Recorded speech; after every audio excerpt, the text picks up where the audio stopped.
नमस्कार दोस्तों, आप सुन रहे हो think in a large YouTube channel. आज का ऑडियो एक ऐसी वाणी है जो सिर्फ सुनने के लिए नहीं, जीने के लिए बनी है। श्री कृष्ण वाणी। जिंदगी में आज सब कुछ होने के बाद भी हम खुश नहीं हैं। हर किसी के पास फोन है, डेटा है, नेटफ्लिक्स है, इंस्टा है, पर सुकून नहीं है। कोई रात भर रो रहा है क्योंकि उसका प्यार चला गया। कोई खुद से लड़ रहा है क्योंकि सपने बड़े हैं पर जिंदगी छोटी लग रही है। कोई छोटी सी सैलरी में बड़ा सपना जीना चाहता है और कुछ लोग तो बस इसी सोच में डूब गए हैं कि मैं किस लिए जिंदा हूं। यही समय होता है जब हमें कृष्ण की वाणी याद आती है। वो बातें जो उन्होंने 5000 साल पहले अर्जुन से कही थी, आज भी उतनी ही रेलिवेंट है। पॉइंट 1 में हम सीखेंगे कि कर्म करो, फल की चिंता मत करो। सोचिए, एक लड़का बैंक एग्जाम की तैयारी कर रहा है। 3 साल से लगातार फेल हो रहा है। लोग मजाक उड़ा रहे हैं। उसने सोचा सब छोड़ देता हूं, पर उस दिन उसने एक लाइन सुनी कि कर्म पर अधिकार है, फल पर नहीं। उसने फिर से शुरुआत की, बिना किसी एक्सपेक्टेशन के, बिना स्ट्रेस के। अगली बार उसका पेपर क्लियर हो गया। एक लड़की मॉडलिंग का सपना लेकर छोटी जगह से मुंबई आई, बार बार रिजेक्ट हुई, डिप्रेशन तक पहुंच गई। फिर उसने श्री कृष्ण की बात अपनाई, कर्म करते जाओ, अपने काम से प्यार करो, रिजल्ट अपने आप आएगा। 6 महीने बाद उसको एक वेब सीरीज मिल गई। ये बात आपको भी समझनी है, फल मिलना या ना मिलना हमारे कंट्रोल में नहीं, लेकिन एफर्ट देना, कंसिस्टेंटली देना, ये सिर्फ हमारे हाथ में है। पॉइंट 2 में हम सीखेंगे कि जो हुआ अच्छा हुआ, जो हो रहा है वो भी अच्छा है, जो होगा वो भी अच्छा ही होगा। आज अगर कोई ब्रेकअप हो गया तो हम टूट जाते हैं, किसी का जॉब चला गया तो हम डिप्रेशन में चले जाते हैं, लेकिन कृष्ण कहते हैं सब कुछ एक प्लान के तहत हो रहा है। एक लड़का 5 साल तक एक लड़की से प्यार करता रहा। उसने शादी किसी और से कर ली।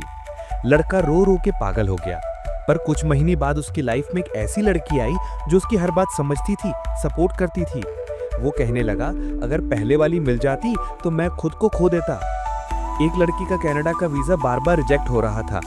घर वाले बोल रहे थे शादी कर ले, पर वो रुकी, विश्वास रखा। एक दिन उसका स्टार्टअप आइडिया पिच हुआ और उसे फंडिंग मिल गई। आज वो इंडिया में ही एक सक्सेसफुल बिजनेस वुमेन है।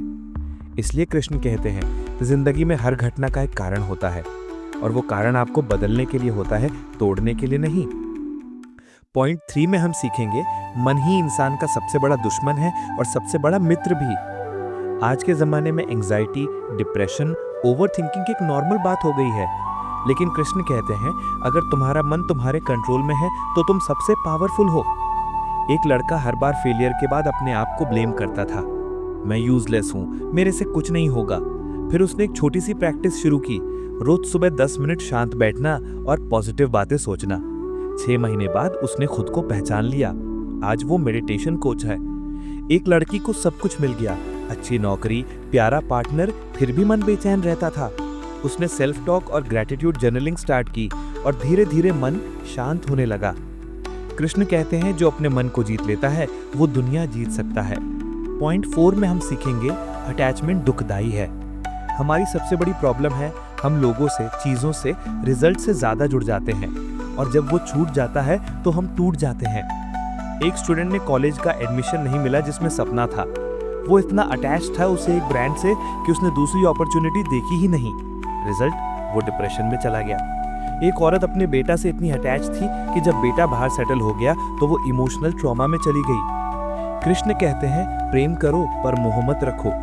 जब तक हम इमोशनली डिटैच नहीं होते तब तक हम स्पिरिचुअली ग्रो नहीं कर सकते। यहाँ पे अगर आप भी किसी फेज में हो जहाँ लाइफ का रास्ता क्लियर नहीं, तो नीचे दिए व्हाट्सएप नंबर पे कांटेक्ट करो। हमारे साथ काम करने के लिए फील फ्री टू मैसेज करो। जिंदगी में काम और सत्संग दोनों जरूरी हैं। पॉइंट 5 में हम सीखेंगे स्वधर्म को मत छोड़ो। आज हर कोई दूसरों की जिंदगी जीने की कोशिश कर रहा है। सोशल मीडिया पे किसी का लाइफस्टाइल देखकर हम अपनी असली पहचान भूल जाते हैं। एक लड़का आर्टिस्ट बनना चाहता था पर इंजीनियर बन गया फैमिली प्रेशर में। रिजल्ट, ना वो खुश था ना सक्सेसफुल। जब उसने अपना असली पैशन फॉलो किया तो सक्सेस अपने आप मिलने लगी। एक लड़की को डांसिंग का क्रेज था पर लोगों ने बोला करियर कैसे बनेगा इसमें। उसने इग्नोर किया, आज वो डांस इन्फ्लुएंसर है और लाखों कमाती है। कृष्ण कहते हैं अपना धर्म समझो और उसी पर चलो। जो काम तुम्हारे दिल से निकले वही तुम्हें खुद से मिलवाता है। पॉइंट 6 में हम सीखेंगे कि युद्ध से मत भागो। जिंदगी में हर किसी को अपना महाभारत लड़ना पड़ता है। कभी जॉब का स्ट्रगल, कभी रिश्तों का, कभी अपने अंदर के डर का। अर्जुन भी भागना चाहते थे। उन्होंने कहा, मैं युद्ध नहीं करूंगा, पर कृष्ण ने कहा, यह तुम्हारा कर्तव्य है, इससे मत छोड़ो। एक लड़का हर बार बिजनेस में लॉस करके भाग जाता था। फिर एक दिन उसने डिसाइड किया रिस्क उठाएगा। उसे रिस्क ने उसका लाइफ बदल दिया। एक लड़की इंटरव्यू देने से डरती थी, पर जब उसने कृष्ण की बात अपनाई तो हर बार फेस किया। 6 बार रिजेक्ट होने के बाद 7वीं बार MNC में सिलेक्ट हो गई। दोस्तों, अगर आप भी अपना युद्ध लड़ रहे हो तो भागना मत। कृष्ण कहते हैं, जीत उन्हीं की होती है जो लड़ते हैं। अगर आप चाहते हो जिंदगी में ग्रोथ और फ्रीडम, तो नीचे दिए WhatsApp नंबर पर वर्क विद अस के लिए मैसेज कर सकते हो। हम आपको एक नई डायरेक्शन देने में मदद करेंगे। अंत में सिर्फ एक बात कहेंगे, श्री कृष्ण की हर बात में एक फॉर्मूला छिपा है, जिंदगी को सुकून से, ज्ञान से और हिम्मत से जीने का। आप इस श्री कृष्ण वाणी को रोज सुबह 10 मिनट सुनो और देखो कैसे जिंदगी का नजरिया बदल जाता है। धन्यवाद। ये था श्री कृष्ण वाणी थिंक एंड इलाज YouTube चैनल से। वीडियो पसंद आए तो लाइक, शेयर और सब्सक्राइब जरूर करें।